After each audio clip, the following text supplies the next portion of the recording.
Olá pessoal, bem-vindos à nossa parte 2 da terceira aula de estática. No vídeo anterior eu mostrei para vocês as definições e duas formas de se calcular torque. Reforçando, qual definição, qual forma é melhor, na verdade depende. Raramente uma forma é melhor ou muito melhor que a outra. É mais uma questão de, dada a situação, dado o problema, dado aquela geometria, o que é mais fácil para você? É mais fácil calcular o braço de alavanca ou é mais fácil decompor a força? O que for mais fácil, você faz primeiro. Aqui a gente está muito mais focado em velocidade do que outra coisa, já que eu tenho certeza que de um jeito ou de outro, dado o tempo suficiente, você consegue fazer. Só que nós vimos torque até agora de uma maneira muito crua e isolada, né? Afinal de contas, por que a gente calcula torque? Torque vai ser mais uma ferramenta para que a gente possa estudar o equilíbrio dos corpos, particularmente o equilíbrio dos corpos extensos. Porque partícula não faz muito sentido falar em rotação. O que seria a rotação de uma partícula já está muito bem estudado pelo tratamento de movimento circular que vocês veem em cinemática. Aqui a gente está pensando em corpo extenso. Em particular, para fins de vestibular, a gente está pensando em estudar a tendência de rotação de um corpo, ou os torques atuando sobre um certo corpo, para garantir que esse corpo não vai rotacionar. E isso é o que a gente chama de equilíbrio rotacional. Só que o equilíbrio rotacional está intimamente vinculado ao que a gente chama de equilíbrio translacional. Vocês vão ver que não só essas coisas andam juntas, como a maneira que a gente usa para calcular o equilíbrio rotacional depende de haver equilíbrio translacional ou não. Então vamos começar falando especificamente de equilíbrio. Essa é a nossa próxima sessão. Pura e simplesmente equilíbrio. Quando a gente usar em mecânica para estudar corpos extensos a palavra equilíbrio, ou seja, quando dissermos que o corpo está em equilíbrio e só, o que vai estar implícito aí é um equilíbrio completo, que a gente vai quebrar em dois tipos de equilíbrio. Equilíbrio vai ser um equilíbrio translacional junto com um equilíbrio rotacional. A palavra equilíbrio sozinha vai significar esses dois equilíbrios acontecendo juntos. Equilíbrio rotacional, ou melhor, vamos dar um passo para trás. Relembrando, equilíbrio translacional,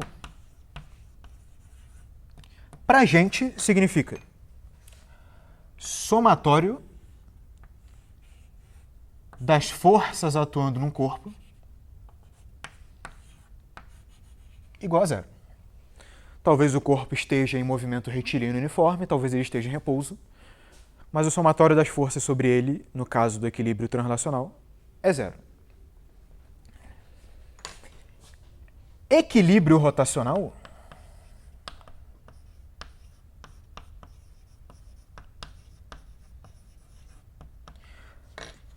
para a gente vai ter uma conexão, claro, com o que acabamos de ver. Equilíbrio rotacional significará somatório, vou colocar maior aqui, somatório dos torques sendo igual a zero. A soma vetorial dos torques sendo igual ao vetor nulo. Só que se você lembra da nossa definição, existe um problema em escrever apenas essa equação. Se eu falar somatório de forças igual a zero, beleza, você sabe do que eu estou dizendo. Mas eu dizer torque resultante ou somatório dos torques igual a zero, cria um problema. Porque torque é tirado em relação a um polo, em relação a um ponto. E a pergunta vira, somatório dos torques igual a zero em relação a que ponto? Esse questionamento precisa constar aqui. Qual polo?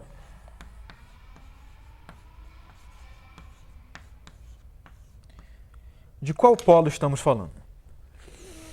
Eu não vou responder essa pergunta imediatamente.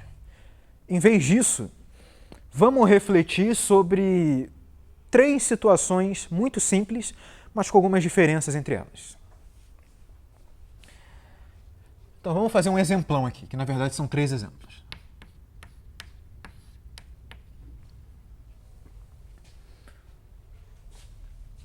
Primeiro caso. Imagina que você tem um disco sobre uma mesa. E aqui você está vendo esse disco de cima. Eu vou representar apenas as forças que importam sobre esse disco aqui. Aqui está o centro dele. E o ponto mais à esquerda eu vou chamar de A. É o ponto A e aqui o ponto O. Digamos que atuam as seguintes forças sobre esse disco. No ponto A para baixo, uma força F. No ponto diametralmente oposto ao A, uma outra força, também F. E atuando no centro O do disco, uma força maior, 2F. Se eu disser que o raio desse disco aqui é R, nós podemos fazer alguns cálculos. Mais especificamente, vamos calcular o torque em relação ao ponto A, em relação ao ponto O, e aí a gente vê o que acontece. Primeiro, torque em relação a A. Vamos calcular de maneira escalar. Se a gente usa o ponto A como nosso polo, tem 2 forças gerando torque. Segura aqui em A. A força 2F ela tende a fazer um giro no sentido anti-horário. A força F no sentido horário. Então o torque em A vai ser, por um lado, o torque da força que atua em O. Então, mais 2F vezes R. E um torque negativo da força que atua no ponto diametralmente oposto, que é menos F vezes 2R. Significa que o torque em relação a A, nesse caso aqui, dá zero. Dá zero. Pois bem, vamos fazer agora a mesma experiência em relação ao ponto O. A força F foi despejada e mudada de lugar. E agora vamos fazer em relação ao ponto O. Em relação a O, repara que a força 2F não realiza torque, porque ela passa pelo ponto O. Em relação ao ponto O, a força F da esquerda realiza torque, prende no O. O giro seria no sentido anti-horário, então um torque positivo. Já a outra força F prende em O, um giro no sentido horário, um torque negativo.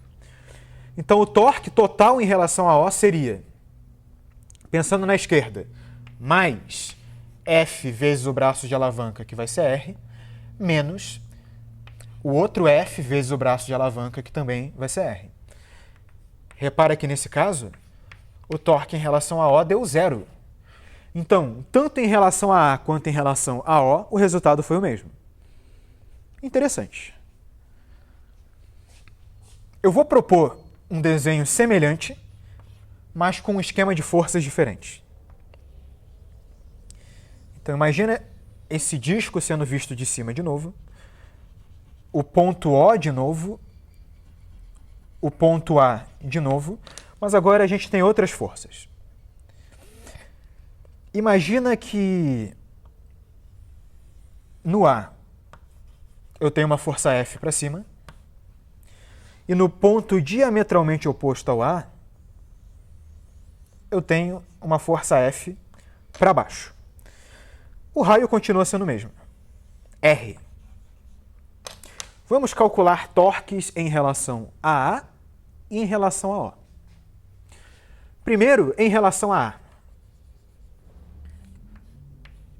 Agora eu já vou colocar direto. O torque em relação a A, bem, a força F da esquerda não realiza torque em relação a A, porque ela passa pelo ponto A, enquanto que a força F da direita realiza.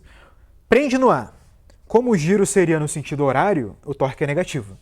Então, o torque em relação a A vale menos F vezes 2R. O braço de alavanca aqui é o próprio diâmetro.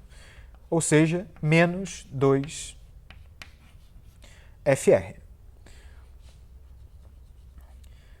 E o torque em relação a O?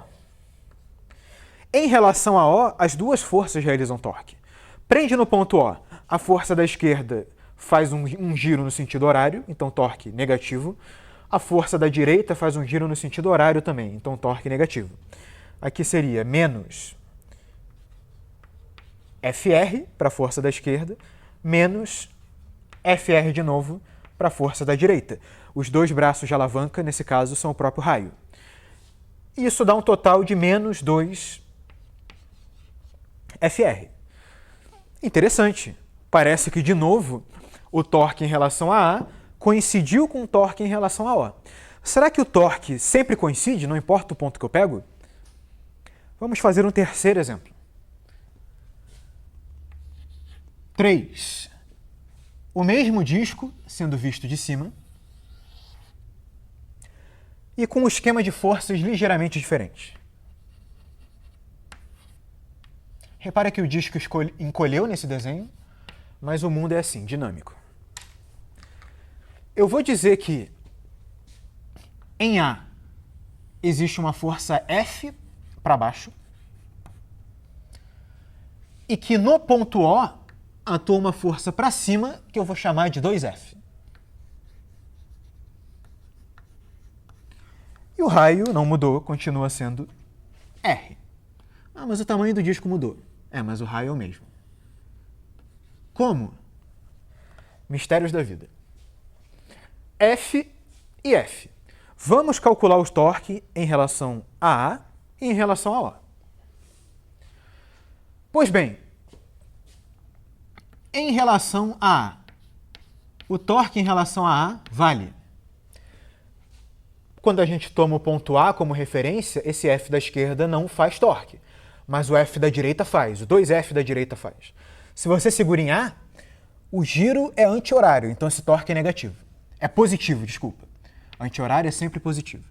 Mais 2F vezes R, isso aqui é 2FR.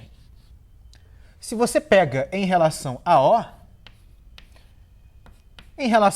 o 2F não gera torque, mas o F gera. Prende em O. O giro seria um giro no sentido anti-horário, positivo. Então, mais F vezes R, ou seja, FR. E aqui nós temos um problema. O torque em relação a A não deu mais a mesma coisa que o torque em relação a O. O que o caso 3 tem de diferente dos casos 1 e 2? Tá, essa não é uma pergunta tão justa porque tem algumas coisas de diferentes, né? Por exemplo, as forças não são as mesmas. Mas existe uma coincidência que se mantém nos exemplos 1 e 2 que não se mantém no exemplo 3. Essa coincidência é, nos exemplos 1 e 2, o somatório das forças é 0. No exemplo 3, o somatório das forças não é 0. De outro modo, nos exemplos 1 e 2, o nosso corpo ele com certeza está em equilíbrio translacional. No exemplo 3, por outro lado, ele não está em equilíbrio translacional. Apesar de apenas esses exemplos não serem suficientes para a gente generalizar, eles estão aqui para provocar você. Eu vou passar um princípio geral que não é extraído só desses exemplos, mas que é verdadeiro. O princípio geral é o seguinte. Ele vai estar em duas frases. Atenção aqui. Se somatório das forças for igual a 0, uma coincidência incrível acontece. O torque resultante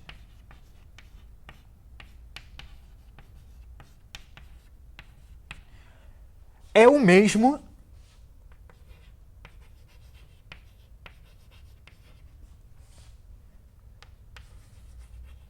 em relação a qualquer ponto do espaço.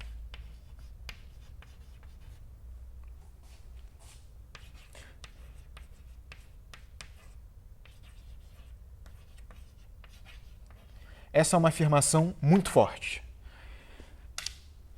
Se essa coincidência aqui acontece, se o somatório de forças for igual a zero, então, surpreendentemente, o torque é o mesmo, qualquer que seja o ponto do espaço que eu escolho como polo.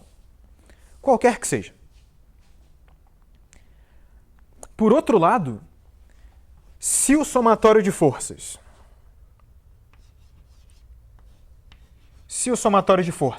for diferente de zero,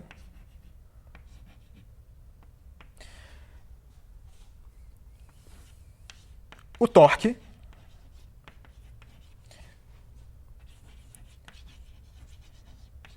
depende do polo escolhido.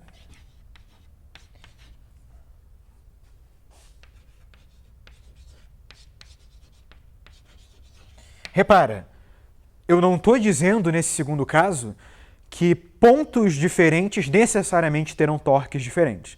Não, talvez haja uma coincidência, mas em geral, se eu mudo o ponto, eu estou correndo o risco de mudar o torque.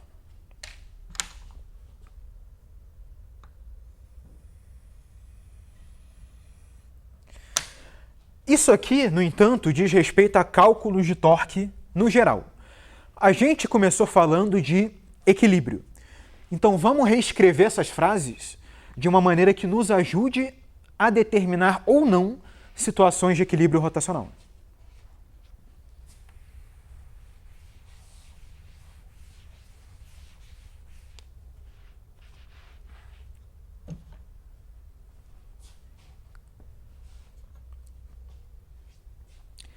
Vamos pensar assim. Portanto,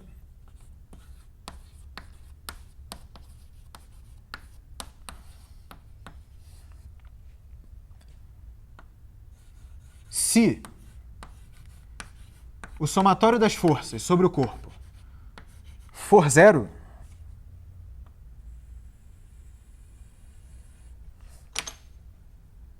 a gente vai escrever assim.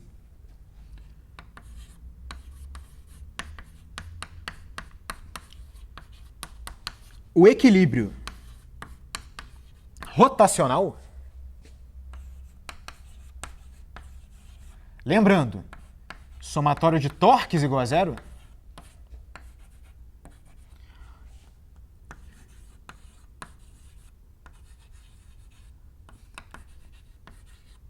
pode ser imposto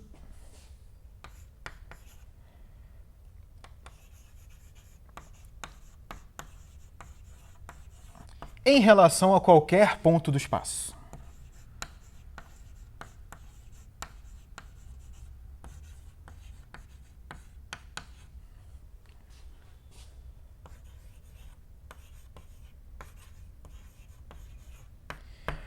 O que está totalmente alinhado com a nossa observação sublinhada de amarelo de antes. Se o somatório de forças é zero, significa que o somatório de torques vai ser o mesmo em relação a qualquer ponto do espaço. Então, se eu obrigo esse somatório a ser zero em relação a um ponto específico do espaço, ele vai ser zero em relação a qualquer ponto do espaço. Então, missão cumprida. Equilíbrio rotacional estabelecido. O problema aqui é o nosso próximo caso. Eu disse apenas que se o somatório de forças não for zero, o torque depende do ponto que eu escolhi como polo. Mas a pergunta é, que ponto eu escolho como polo? Você pode escolher qualquer ponto do espaço em princípio, né? Qual que é o ponto certo? Ou quais seriam os pontos certos? Vamos colocar assim. Se o somatório das forças for diferente de zero, aí nós estamos numa situação radicalmente diferente. Nesse caso,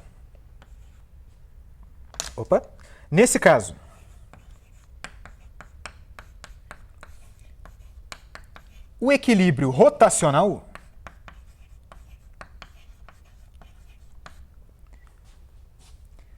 deve, atenção, deve ser estudado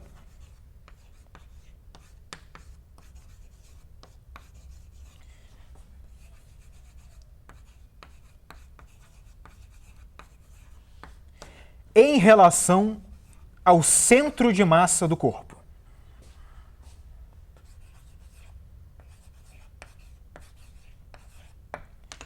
Deve ser estudado em relação ao centro de massa do corpo.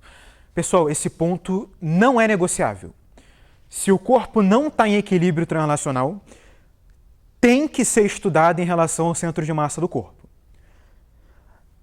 O aluno convencional, ele vai ver um problema que é de equilíbrio rotacional e ele vai escolher o ponto que ele quiser. Só que vocês são um perfil de aluno diferente. Vocês querem uma coisa acima da média. Então, sempre que vocês encontrarem um problema de equilíbrio rotacional, a primeira coisa que vocês têm que verificar é: o corpo que eu estou estudando, ele também está em equilíbrio translacional? Se ele estiver em equilíbrio translacional, aí o ponto em relação ao qual você toma torques fica a gosto do freguês. Por outro lado, se ele não está em equilíbrio translacional, o equilíbrio rotacional tem que ser tomado em relação ao centro de massa. De novo, isso não é negociável.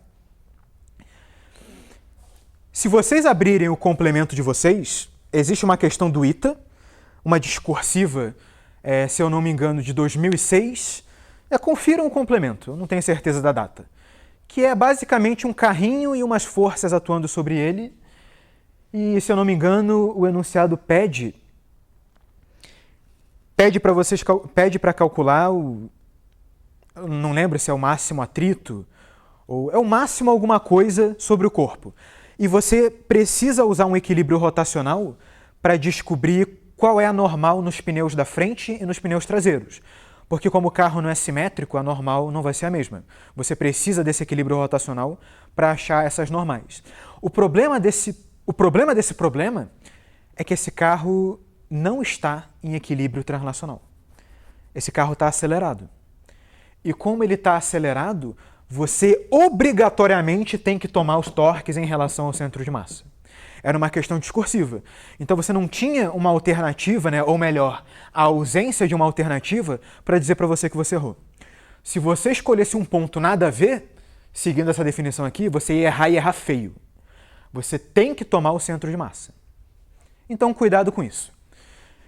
Utilidade pública. Eu vou até conferir para vocês que questão é. É a questão... Deixa eu voltar para a câmera. Apareci. É a questão 135 do módulo ITA do caderno ITA 2. Questão 135 do módulo ITA, ITA 2006. Dá uma olhada lá depois. Cuidado com essa distinção, pessoal. Muito cuidado.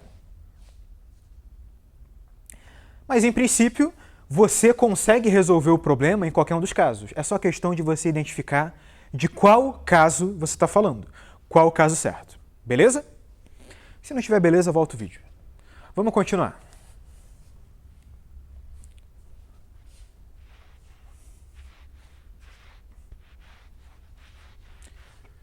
Visto isso, a gente pode começar a entrar em alguns casos que aparecem muito em vestibular. Que, como vocês já estão acostumados, vão ser os nossos casos clássicos.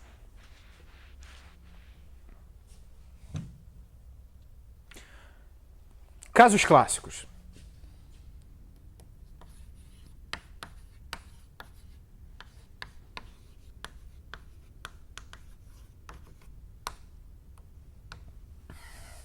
O primeiro deles é o mais clássico de todos.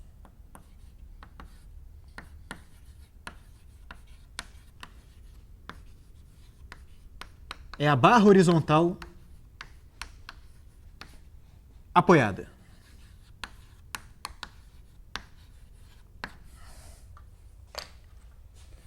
Imagina uma coisa assim. Imagina uma gangorra, porque efetivamente é isso, é uma gangorra aqui.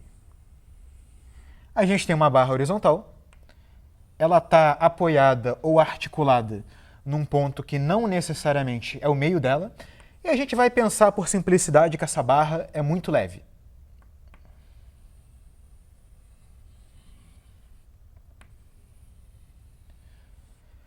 Do lado esquerdo da barra eu tenho um certo peso, uma bolinha, e do lado direito eu tenho uma bolinha menor. Digamos que a bolinha maior ela tem uma massa mzão, a menor tem uma massa mzinho. A distância do ponto de articulação até a massa da esquerda eu vou chamar de D maiúsculo, apesar de não ser a maior distância. E até a massa da direita eu vou chamar de D minúsculo, apesar de não ser a menor distância. Dependendo da relação entre mzão e mzinho e das distâncias dzão e dzinho, essa gangorra, essa barra horizontal, ela pode estar em equilíbrio rotacional ou não. E um bom candidato a polo é aqui. Esse pontinho amarelo onde ela está articulada, que eu vou chamar de O. Vamos isolar a gangorra um pouco mais embaixo. Algumas decomposições, como vocês já estão mais experientes, eu vou pular.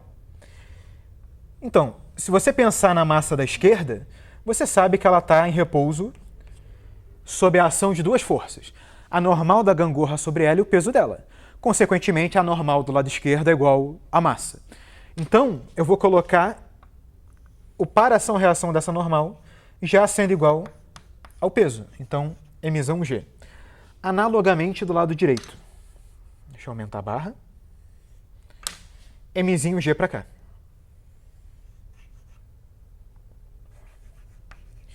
E as nossas distâncias não mudaram. Aqui é dzão. E aqui é dzinho.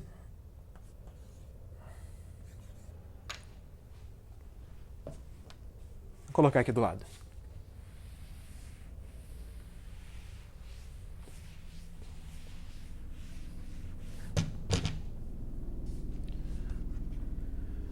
Se essa situação é uma situação de equilíbrio, então a gente pode fazer somatório dos torques em relação a O sendo igual a zero, mas os torques são dois. Primeiro, o dessa força mzão G aqui. Fixa no ponto O. O mzão G produz um giro no sentido trigonométrico. Então, o torque é mais mzão G vezes dzão, segura aqui no ponto O, o mzinho G cria um giro no sentido horário. Então, é menos mzinho G dzinho. Isso aqui tem que ser igual a zero. Portanto, corta a gravidade e a gente descobre que mzão D é igual a mzinho D. Repara que, a rigor, tinha mais uma força que eu omiti.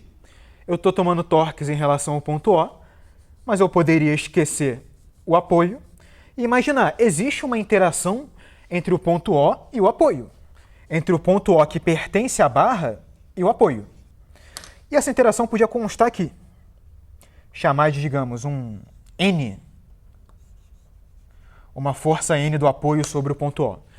Mas o bom da gente escolher o ponto O é que o N não gera nenhum tipo de torque em relação a O. Então, escolhendo o ponto certo, eu coloco nas jogadas as forças que importam para mim. Ou melhor, eu tiro da jogada as que não importam para mim. Isso vai ser uma coisa bem legal, que eu vou usar ao longo dos nossos exemplos, e que eu vou colocar como teoria no finalzinho. Mas, por enquanto, mantenha em mente. A escolha do ponto pode desprezar forças que não são importantes para a gente. Por esse vídeo, a gente para por aqui, continuamos no próximo. Valeu!